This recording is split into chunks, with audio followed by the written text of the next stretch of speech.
El quinto de los programas que dedicamos al análisis de las relaciones de la Santa Sede con España durante la Guerra Civil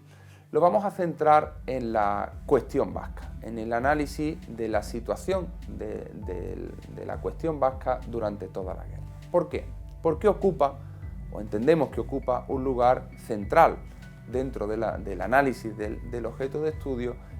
la cuestión vasca. Pues porque el nacionalismo vasco se consideraba y se ha venido considerando, desde luego en el momento de la Guerra Civil, tan católico como el resto de los católicos españoles, pero sin embargo políticamente separado del ámbito en el que habían venido a confluir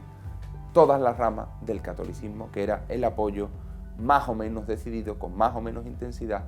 a la sublevación contra el modelo republicano. El nacionalismo vasco va a optar por la defensa legal de la República, beneficiándose de la vía del autonomismo político permitido por la Constitución del 31 y prometido por el gobierno republicano, con el anhelo, con el deseo, que será considerado a veces como ingenuo por parte de la Santa Sede, de utilizar esa autonomía política para crear una suerte de realidad distinta del conjunto de la zona legal, de la zona republicana, de la zona fiel a la legalidad, al menos formalmente, que permitiese articular una especie de isla de catolicismo dentro de la dispar situación a la que había conducido el deterioro del Estado en la zona republicana. Bien, desde esta posición hay otros elementos de esta posición marco que explica una decidida controversia desde el punto de vista de la justificación moral que van a sostener algunos líderes del catolicismo vasco, del nacionalismo vasco, también del catolicismo vasco, con las autoridades religiosas, del que es conocida, por ejemplo, la carta abierta o la pugna abierta entre el cardenal primado, el cardenal Gomá, y José Antonio de Aguirre, el lendakari vasco del periodo de la guerra,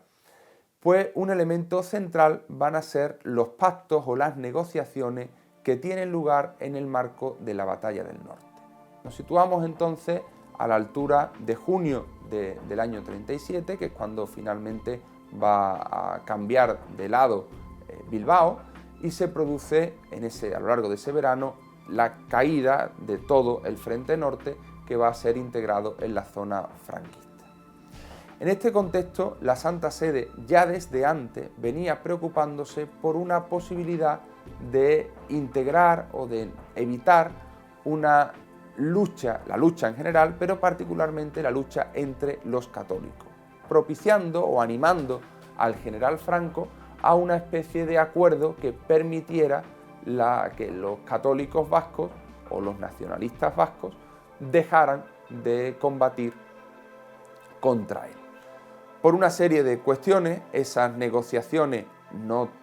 terminan fructificando y la guerra continúa avanzando. A la altura del mes de mayo y del mes de junio,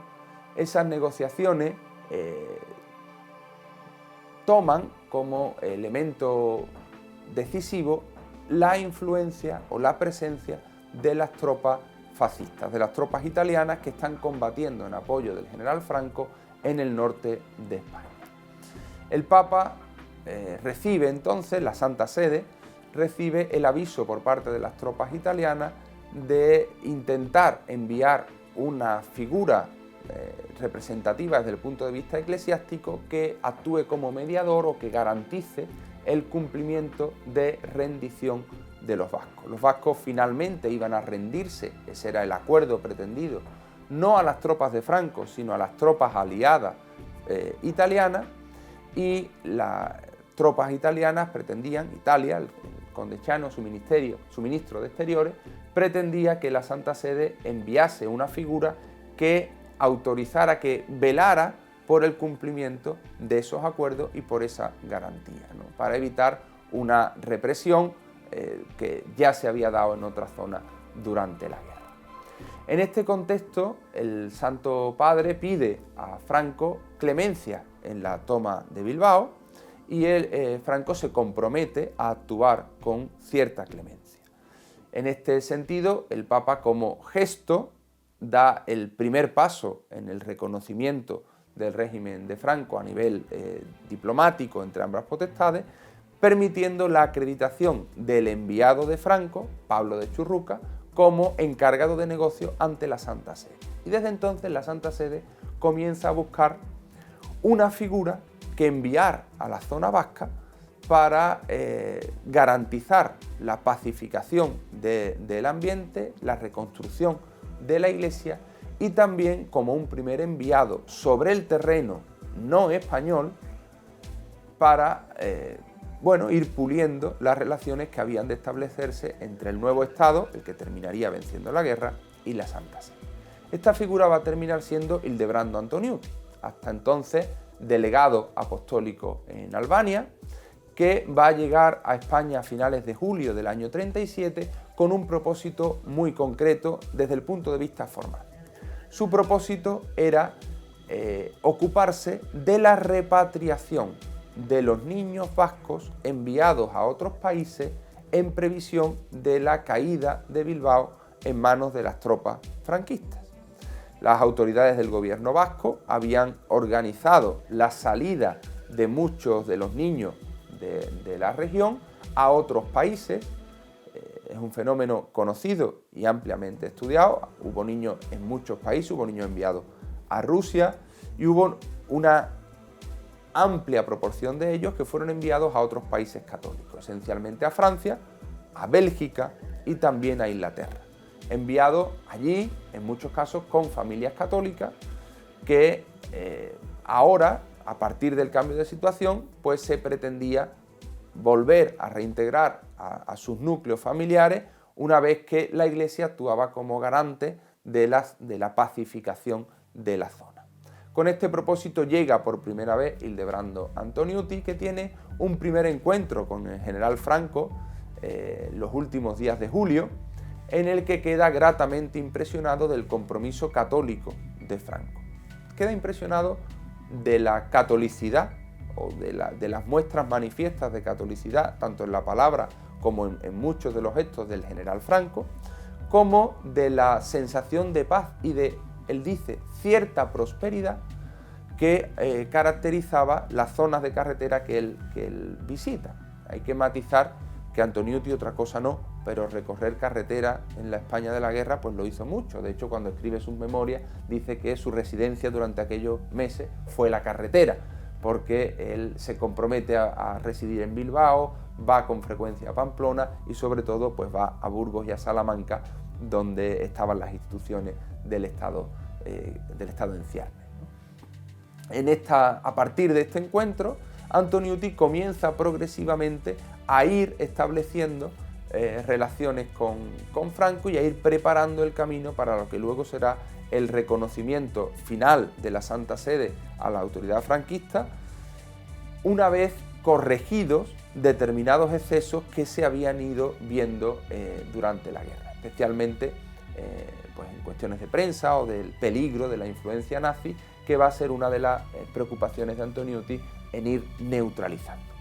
En el caso vasco, Antoniuti va a comprometerse, va a poner en marcha un secretariado de repatriación de niños, va a esforzarse, va a comprometerse en recordarle a los padres pues la necesidad o la oportunidad o su deber moral de recuperar a sus hijos, y va a destinar importantes sumas de dinero procedente de donaciones al esfuerzo por repatriar a muchos de esos niños, comprometiéndose también como garante a las familias católicas,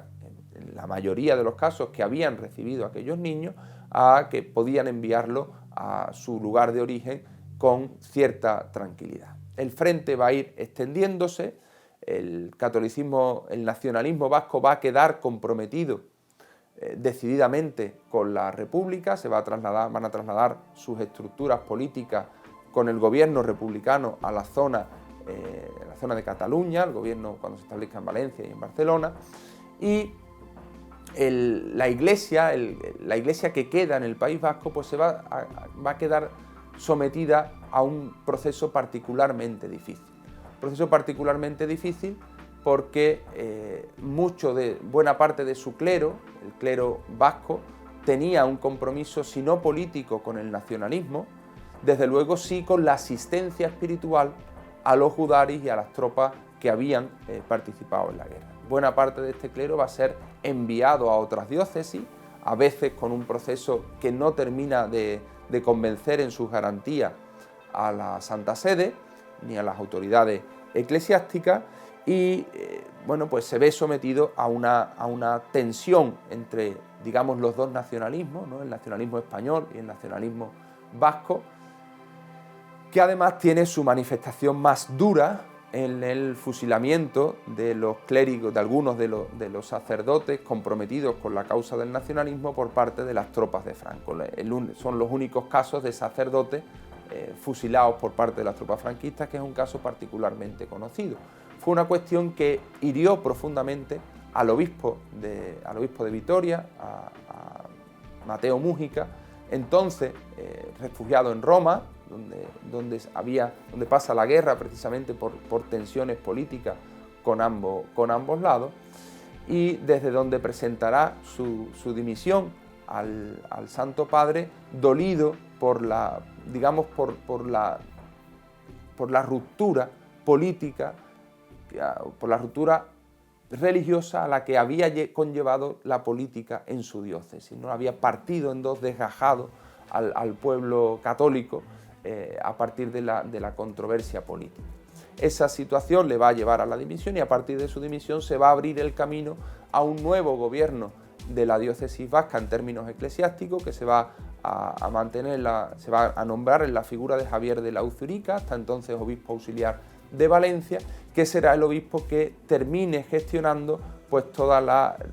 vuelta a la apertura del seminario y al funcionamiento, digamos, normal de la diócesis, para intentar salir de las profundas heridas a las que la división política había sometido a la Iglesia en el País Vasco.